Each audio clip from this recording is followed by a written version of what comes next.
Did you know the 1980s produced over 200 Billboard one-hit wonders? Scandal's The Warrior, Quarter Flash's sax-powered smash, and Tommy Two-Tone's Phone Number Anthem are just the start. Here are 20 unforgettable tracks, and the bonus surprise at the end will blow your mind.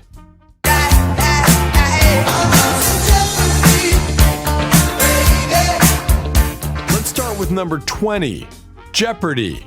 Greg Kihn Band. A quirky new wave single explodes onto MTV in 1983, and suddenly everyone is singing along. But why did Greg Kihn vanish? Jeopardy! Climbs all the way to number 2 on Billboard, sitting just behind Michael Jackson's Beat It. The quirky music video, packed with early special effects, becomes one of MTV's most played clips that year. Millions recognize it instantly, yet few recall Greg Kihn's earlier days as a respected Bay Area rocker signed to Berserkly Records. The band toured relentlessly, even opening for Journey, but mainstream fame came too late and left too soon. Kihn later admitted that the runaway success of one song overshadowed his entire catalog. He pivoted into radio hosting and novel writing, but the curse of being defined by a single hit never left. Isn't it strange how success can be a trap? And speaking of traps, what happens when gossip itself becomes the poison? That takes us straight into the next story. Coming in at Some say she's much too loose. That came straight from a guy who claims he's tasted her. Coming in at number 19, Rumors, Timex Social Club. The year is 1986 and whispers turn deadly. But how does one Bay Area group capture America's obsession with gossip in a single track? Rumors races up to number 8 on the Billboard Hot 100 and dominates R&B radio. With lyrics calling out Michael, Janet, Jermaine, and more, the song mirrors the tabloid culture of the Reagan-era entertainment world. The band formed in Berkeley, with producer Jay King shaping their funky, streetwise sound. Yet behind the catchy groove, internal drama brewed. King soon moved on to create Club Nouveau, while Timex Social Club splintered before recording a full album. Despite fading quickly, Rumors remains a time capsule, a sly jab at celebrity scandals long before TMZ existed. It's the kind of track that feels eerily relevant even today. But if gossip dominated the clubs, what happens when a pop song takes its cues from the world of theater and chess? That unusual story unfolds next. One night in Bangkok makes a heart man humble. Not much between despair and ecstasy. Let's move on to number 18, One Night in Bangkok, Murray Head. Picture it. 1984. A Broadway composer, a former Jesus Christ Superstar actor, and the ancient game of chess collide. But how does that turn into a worldwide hit? One Night in Bangkok bursts from the concept album of Chess, written by ABBA's Benny Andersson and Bjorn Ulvaeus with Tim Rice. Murray Head narrates the verses like a cynical tourist, while Swedish singer Anders Glenmark belts the operatic chorus. The contrast is electric. In America, the single climbs to number 3 on Billboard Hot 100, yet in Thailand the song is banned for its cheeky lyrics about muddy old river nights. The music video, with neon-lit Bangkok streets and tournament scenes, becomes a cult MTV favorite. Oddly enough, the song outlives the musical, which struggled on Broadway. Why did a chess-themed pop opera spin off a global smash while the show itself vanished? That's the irony of the 80s. Hits came from anywhere. And the next one? It was born in a sweaty LA club filled with obsession. Here's number 7.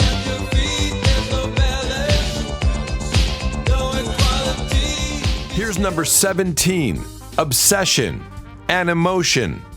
A throbbing synth line, a man and woman trading verses like lovers and enemies at once. How did this strange duet take over 1985? Obsession began as a track written by Holly Knight and Michael DeBar's, originally used as a wrestling entrance theme. Animotion, a band from Los Angeles, re-recorded it with Bill Wadhams and Astrid Plain as vocal foils. Their chemistry was undeniable. MTV gave the song heavy rotation, and soon it hit number 6 on Billboard Hot 100. The video, a surreal masquerade ball filled with wild costumes, perfectly mirrored MTV's theatrical vibe. The track later became the theme for fashion television, embedding itself in pop culture. But Animotion never scored another major hit, their lineup dissolving by the late 80s.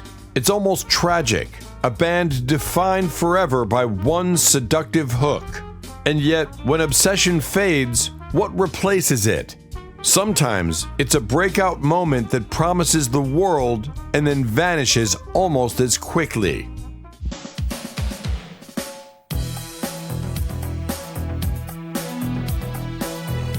Next is number 16, Breakout, Swing Out Sister. A trumpet blast, polished synths, and a voice brimming with optimism. But why did this sleek British group break into America so suddenly in 1987? Breakout hit the airwaves as Swing Out Sister's debut single, soaring to number 6 on the Billboard Hot 100 and topping charts in the UK. Corinne Drury, once a fashion designer, stepped into the spotlight with her distinctive bob haircut and velvety vocals. The group's sound blended jazz, pop, and sophisticated arrangements that critics compared to Burt Bacharach for the MTV generation. The glossy video with Drury in oversized coats and bold 80s aesthetics became iconic. Yet, despite critical acclaim, they couldn't replicate the hit in the US, though they remained beloved in Japan and Europe. Breakout even won a Grammy nomination, a rare honor for a debut. But here's the question: how can a breakout hit feel both like a triumph and a goodbye? To find out, we need to rewind to a candy-coated anthem that rewrote teenage rebellion.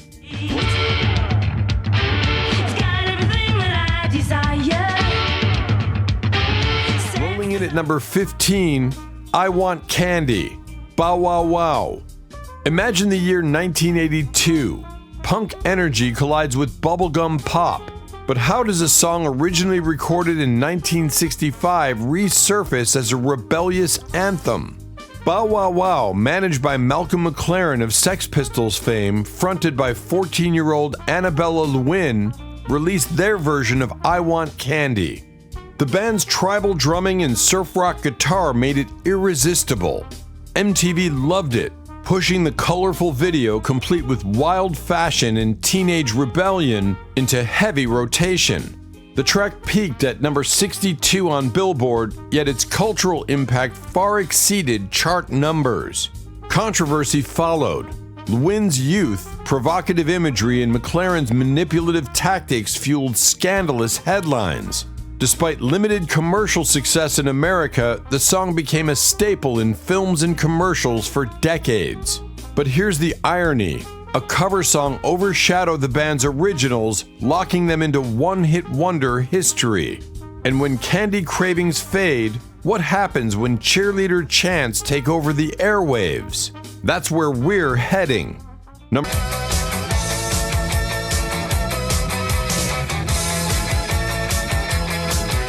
14 on the list, Mickey, Tony Basil. Picture a cheerleader chant turned into a global smash. But how did choreographer Tony Basil, already in her late 30s, shock the youth charts in 1982? Mickey stormed to number 1 on Billboard Hot 100, selling over 2 million copies. The track was originally Kitty by UK band Racy, but Basil flipped the gender and added clapping, stomping, and her signature "Oh Mickey, You're So Fine." MTV sealed its fate. The video, with Basil in a real cheerleading uniform, became one of the channel's earliest and most iconic clips. By that point, Basil was already a Hollywood insider. She choreographed for David Bowie and appeared in Easy Rider. Yet, ironically, her entire music career boiled down to this single. Critics debated whether it was novelty or genius, but no one could escape its hook. But when chants fade, what comes next? a reggae-driven anthem sung by children that turned innocence into worldwide fame. Pass the dutchie on the left hand side. Let's keep it going with number 13, Pass the Dutchie, Musical Youth. 5 Birmingham schoolboys record a reggae track in 1982. How does their innocent anthem climb to the top of the charts worldwide? Pass the Dutchie, adapted from Mighty Diamond's Pass the Coochie, replaced references to cannabis with food. Dutchie meaning cooking pot. The clever rewrite made the song radio-friendly, and within weeks it soared to number 1 in the UK and number 10 on Billboard Hot 100.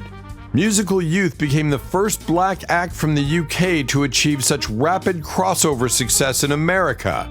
The video showing the kids performing with infectious joy became a regular feature on MTV. The single sold over 5 million copies worldwide. Sadly, fame burned bright but fast. Pressures, legal troubles, and tragedy pulled the group apart by the mid-80s. But isn't it fascinating how childlike charm could break international barriers? And if 5 boys could rewrite reggae for the masses, what happens when technology itself kills the stars of radio? That answer is waiting in the next story.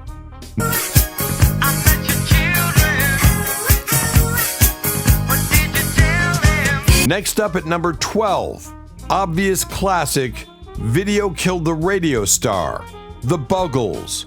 October 1, 1981. MTV launches, and the very first music video to air is this one. But why did that choice feel so symbolic? The Buggles, Trevor Horn and Jeff Downes released Video Killed the Radio Star in 1979. In the UK it soared to number 1, but in America it peaked modestly at number 40. Yet history rewrote itself when MTV chose it as their debut broadcast. Suddenly, the quirky, futuristic track became Prophecy. The song, with its layered production and robotic female vocals, warned of new technology reshaping art. Horn later became one of the most influential producers of the 80s, shaping sounds for Frankie Goes to Hollywood and Yes. Downes joined Asia, scoring more hits, but the Buggles as a band disappeared. The irony? The song that declared the death of radio itself became immortal through television. And if television could rewrite destiny, what happens when balloons floating across the sky ignite global paranoia? That chilling tale drifts in next.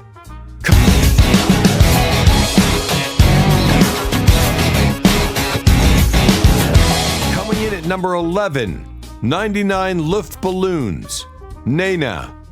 Picture West Germany, 1983. A Cold War divided the world, and yet one song about balloons sparks global paranoia. How? 99 Luftballons tells of toy balloons mistaken for enemy aircraft triggering nuclear war. Nena, fronted by singer Gabrielle Nena Kerner, turned this anti-war parable into a hit that sold millions worldwide. In Germany, it hit number 1 instantly, while the English version, 99 Red Balloons, reached number 2 on Billboard Hot 100. The band became symbols of Cold War anxiety wrapped in new wave gloss. What's shocking? NATO once admitted the song captured real fears of radar misinterpretation. MTV embraced the striking video. Nena's red leather outfit became iconic. And yet, despite worldwide success, the band never repeated their international breakthrough. Still, 99 Luftballons remains one of the most powerful protest songs ever pressed onto vinyl. But what happens when instead of war, love and heartbreak fuel the charts, anchored by one of the greatest sax riffs of the 80s? Let's find out.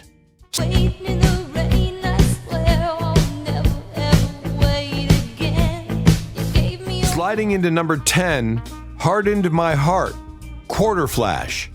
A saxophone wails, a voice pleads, and suddenly the 1981 airwaves belong to Quarter Flash. But why did this Oregon band fade so fast? Hardened My Heart soared to number 3 on Billboard Hot 100, selling over 1 million copies. Frontman Rindy Ross stood out not just for her powerful vocals, but for playing saxophone live, rare and pop at the time. The band, formed from 2 Portland groups, caught Geffen Records' attention just as MTV launched. Their self-titled debut went platinum, proving that regional acts could suddenly explode nationally. But despite 3 more albums, none matched the success of that single.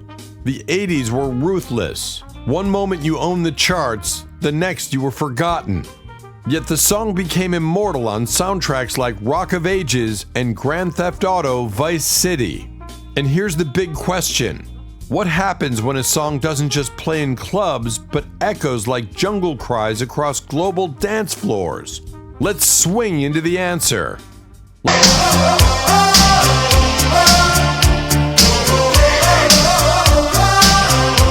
move on to number 9, Tarzan Boy, Baltimora.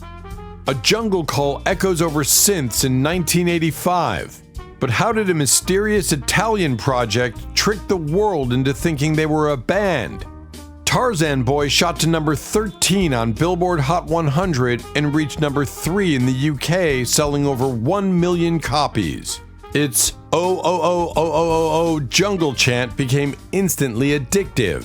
But the frontman seen in the video, Jimmy McShane from Northern Ireland, was not the actual singer. Behind the scenes, producer Maurizio Bossi handled much of the vocal work. It was smoke and mirrors, image first, authenticity second. MTV devoured the exotic video, and the song later resurfaced in Teenage Mutant Ninja Turtles 3 and Listerine commercials, cementing its campy legacy. Baltimora never scored another hit, fading after 1 more album. Strange, isn't it? A global hit built on illusion. But if illusion made people dance, what happens when fiddles, overalls, and a sing-along bring working-class folk energy to number 1? That's the next wild turn.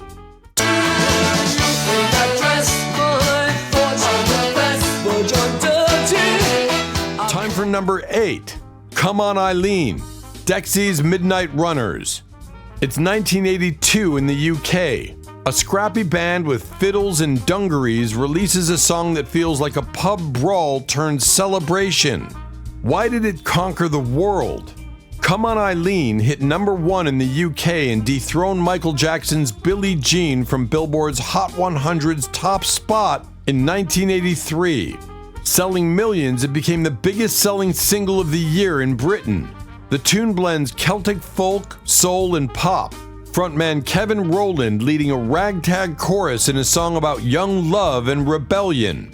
The video, with Rowland in shabby overalls, was the anti-glam statement of MTV. Yet behind the fun, tensions brewed. Dexys changed lineups constantly, and the pressure of following up such a colossal hit proved impossible. Even so, few songs capture raw, drunken joy like this one. But if fiddles carried them to the top, what happens when a simple phone number scrawled on a bathroom wall becomes immortal? That's our next story.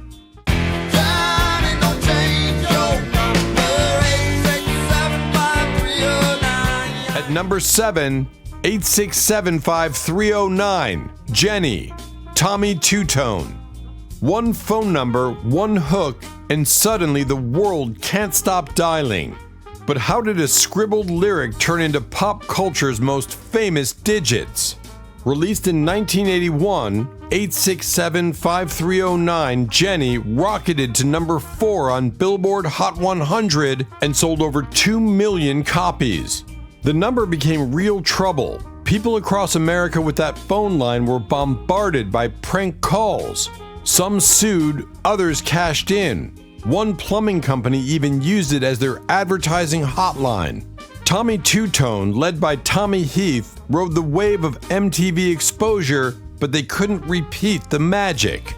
The song's legacy outlasted the band, referenced in films like Tommy Boy, covered endlessly, even auctioned off on eBay. Crazy to think, a random number etched into history.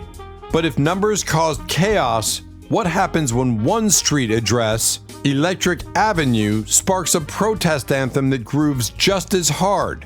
That's where we're headed next. Down to Electric Avenue, and then we'll take it higher. Rolling into number 6, Electric Avenue, Eddie Grant. South London, 1981. Riots erupt over racial tension. Out of that unrest comes Electric Avenue. But why did a protest song also become a dance floor smash? Eddie Grant, born in Guyana and raised in London, fused reggae, funk, and rock. His 1982 hit shot to number 2 on Billboard Hot 100, selling over 1 million copies. Named after a market street in Brixton, the song captured frustration at inequality while riding an irresistible beat. MTV loved it, making Grant one of the first black solo artists to break through visually on the channel. The song's cross-genre sound influenced future artists, from hip-hop samplers to dance DJs. But despite critical acclaim, Grant never repeated that global success, though he kept recording for decades. It's ironic, a song about hardship made millions dance. And yet, if dancing was freedom, what happens when an anthem tells us we can all dance, safely or not? That's the paradox coming up next.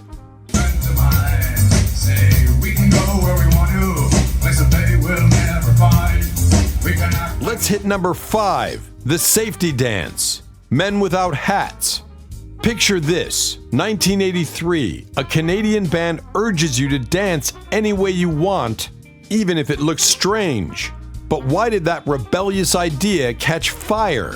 The safety dance soared to number 3 on the Billboard Hot 100, turning Yvonne DeRochuk's protest against bouncers, who banned pogo dancing in clubs, into a rallying cry for individuality. The quirky video, shot in England with medieval costumes and maypole dancing, only fueled its oddball appeal. MTV gave it constant airplay, and soon it sold millions worldwide. The irony? A song about safety became notorious for its absurdity, yet its synth riff made it a timeless club staple, resurfacing in shows like Glee and commercials decades later. Men Without Hats never matched the hit, though they enjoyed cult status in Canada and Europe. But if quirky synths made outsiders proud, what happens when shimmering guitars, big hair, and cosmic imagery create one of the most iconic sounds of the 80s? Let's chase that story next.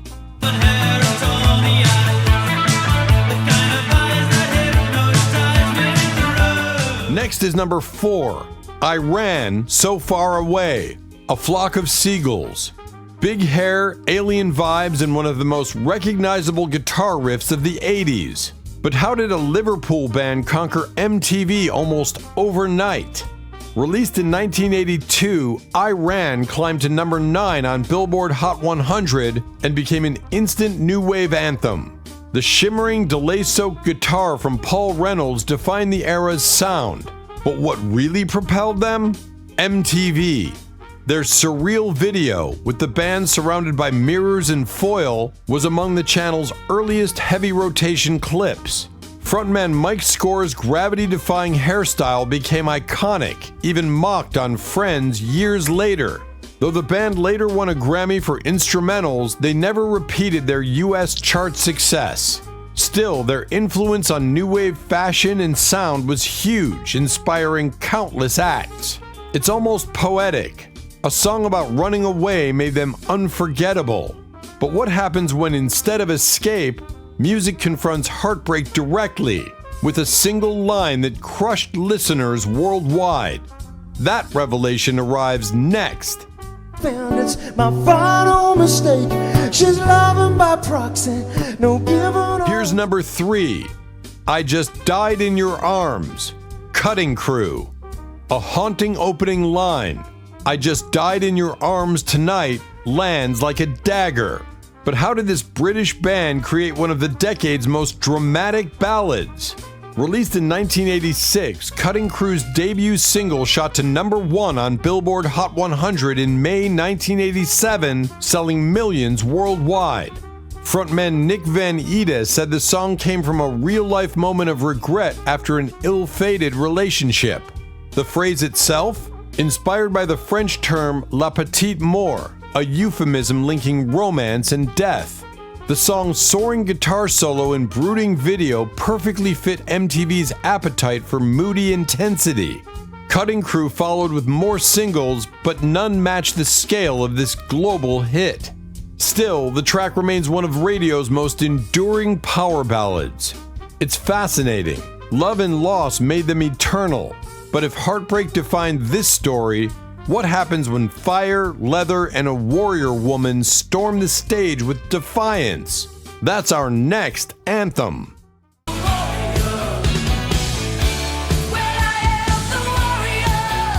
At number 2, The Warrior, Scandal. Imagine 1984, neon lights, headbands, and a voice that could cut steel.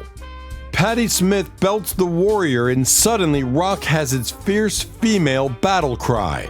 The song peaked at number 7 on Billboard Hot 100 and dominated MTV with its stylized, apocalyptic video. Written by Holly Knight and Nick Gilder, the track gave Scandal their defining hit. Smith, already a rising star, later turned down an offer to front Van Halen, choosing instead to pursue her own career. That decision shaped rock history. The Warrior sold over 500,000 copies in the US, becoming a symbol of strength in a male-dominated scene. Smith's leather-clad performance stood alongside icons like Joan Jett and Pat Benatar, but Scandal dissolved soon after, leaving only this fiery legacy. So here's the twist. A Warrior's anthem cemented their place in history. But what happens when, at the very end, a fragile promise outshines all the noise? That's where we finish. You know what to do. And finally, number 1, The Promise, When in Rome. A whispery synth intro, a hopeful lyric. If you need a friend, don't look to a stranger. But how did this 1988 song become the quiet giant of one-hit wonders? When in Rome, a British trio released The Promise in 1988. In the US, it reached number 11 on Billboard Hot 100, though in the UK it barely cracked the top 60. Yet its emotional sincerity and shimmering production struck a chord, especially in America. The music video with stark black and white imagery mirrored the song's aching vulnerability. Decades later, its legacy grew unexpectedly when Napoleon Dynamite, 2004, featured it in its emotional climax, introducing the track to a new generation. Covers, remixes, and endless YouTube plays followed, transforming it into an enduring cult favorite. Isn't it remarkable? Sometimes the softest voice leaves the loudest echo. 20 one-hit wonders, each unforgettable in their own way. And the deeper you go, the more you realize music history hides more secrets than most people ever imagine. Thanks for joining this wild trip through forgotten 80s hits. If you loved reliving these one-hit wonders, smash that like button, hit subscribe, and check out our other videos. More musical surprises are waiting. Don't miss what's coming next.